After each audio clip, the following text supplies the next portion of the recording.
سبسكرايب saar oo nagu soo biir.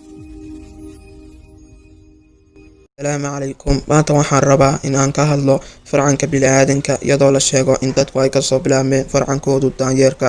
buugga uu qoray Charles isagoo ugu magac daray Origin Species isagoo ku sharaxaya farcanka bini'aadanka xataa xayawaanada qaar ku sharaxaya sida xayawaanka dinosaurka iyo shimbiraha nooca Philipiska, balse waxaa la sheegaa in bini'aadanku bilaayin sano ka hor ay ahaayeen daanyeero process dheer kadib ama bilaayin sano kadib ay isku soo bedeleen dad bini'aadan ah ama bini'aadan dhammaystiran.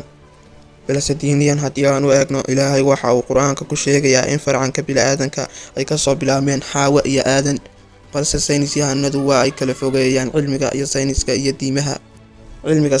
iyo diimaha. Saynisyahanadu waa ay kala fogeeyaan. Tani waa sababta uu Ilaahay u yiri in qorraxdu ay ku wareegto, balse saynisyahanadu ay sheegaan in dhulku uu ku wareego qorraxda. waa sababta sayniska iyo diimaha loo kala fogeeyo. Waxaa la sheegaa marka uu daanyeerku 230,000 oo sano ilaa 30,000 oo sano uu jiro uu soo ekaado qaabka bini'aadanka, isagoo qaabka bini'aadanka iyo qaabka daanyeerkaba u eg.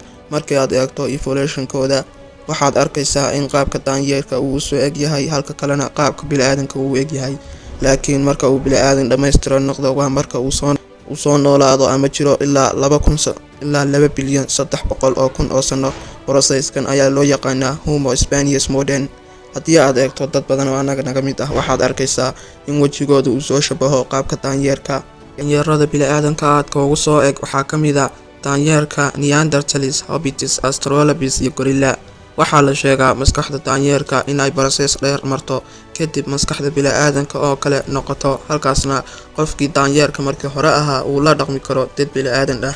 tani waa process qaadanaysa in daanyeerku balaayiin sano kadib isku bedelo qof bini'aadan.